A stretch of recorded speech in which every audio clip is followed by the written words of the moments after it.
focus your eyes on this swinging watch. You're getting sleepy.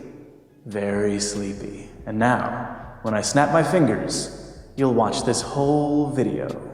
You might have seen hypnotists make people fall asleep on command, quack like a duck, or even change personalities, like in the movie Office Space. And these performances can make hypnosis seem pretty questionable to the average skeptical person. So is there really that kind of power in a soothing voice and a swinging watch? Well, it turns out that hypnosis isn't just a party trick. There's scientific evidence that being hypnotized is possible and might cause some real changes in your brain. Some psychologists even use it as a therapy to help patients with a bunch of different physical and mental conditions. So hypnosis is probably real, just not in the exaggerated brainwashing way you might think. Different meditation techniques and trance-like states have been documented for thousands of years. But what we consider to be modern hypnosis began in the 1700s, partially thanks to a physician named Franz Mesmer, which is where we got the word mesmerize. See, Mesmer had a theory about nature that he called animal magnetism, but he wasn't just talking about sex appeal. He thought there were invisible magnetic fluids that flowed through living creatures, and he claimed he could cure people of all kinds of illnesses by adjusting that flow. Using dim lights, ethereal music, magnets, and flashy hand gestures,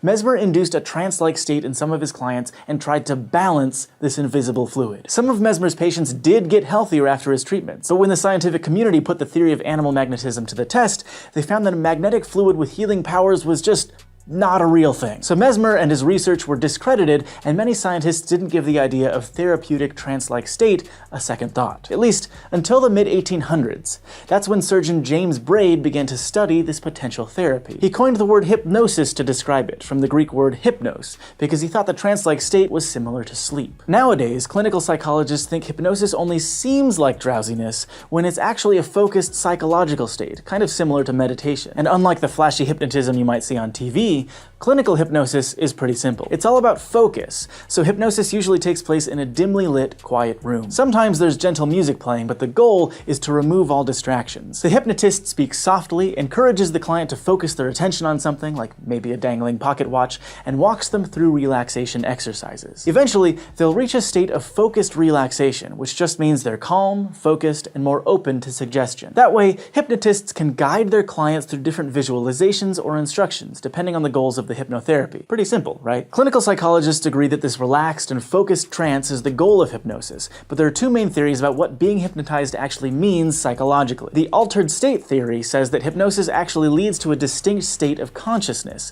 Kind of like sleep, hypnosis might be a distinct state in the brain where your mental processes work differently and you're not necessarily aware of what's happening as if you were awake. On the flip side, non-state theory says that hypnosis is more like role-playing. Instead of being a distinct state, hypnosis might be a combination of intense focus and certain expectations about what it means to be hypnotized. Basically, you're still aware and playing along. So right now, researchers need more evidence to figure out what being hypnotized means in a psychological sense, but they have found that different people are more or less easily hypnotized. Hypnosis is a voluntary process, so people have to be willing to listen to a hypnotist, focus, and relax. But researchers have estimated that around 10 to 15% of people are highly hypnotizable, meaning they slip more easily into a hypnotic state during a session. Another 20% or so are pretty resistant to hypnosis, and the rest of us fall somewhere between. It's not exactly clear what makes someone highly hypnotizable or not, but one study found evidence that it might have to do with slight variations in brain anatomy. These researchers used magnetic resonance imaging, or MRI, and found that the subjects who were more easily hypnotized had a significantly larger rostrum than those who weren't.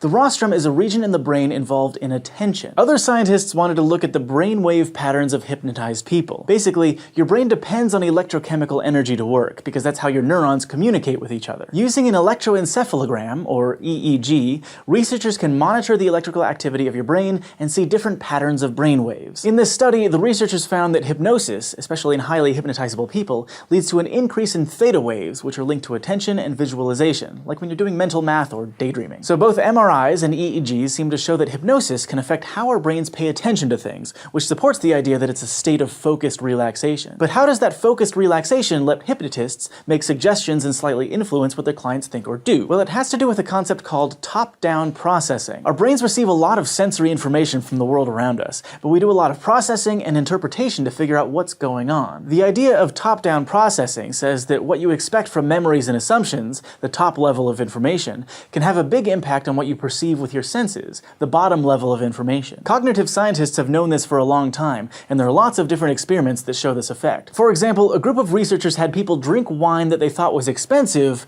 and wine that they thought was cheap. They were actually the same wine, but the people said they enjoyed the expensive one more, probably because they expected it to taste better. Not only that, but a pleasure processing part of their brains became more active when they drank the expensive wine as well. Top-down processing also explains the placebo effect. If a doctor gives you a pill and says it'll make you feel better, you're probably going to say that it does, even if the pill was actually just made of sugar. Basically, this means that because a hypnotized person is more open to suggestions, their expectations can be tweaked, which can also change the way they perceive the world. And there's scientific evidence that hypnosis can affect perception like this. Take the Stroop test, where you look at a bunch of words describing colors like red, green, and blue. But instead of reading the printed word, you have to say the color of ink the word is printed in. So if the word yellow is printed in blue ink, for example, you have to say blue. It's pretty hard to do because of the conflict in the task. Your brain is processing the words and the color of the words at the same time. So a team of neuroscientists decided to use the Stroop test to see if hypnosis could affect how people perceived the words and their colors,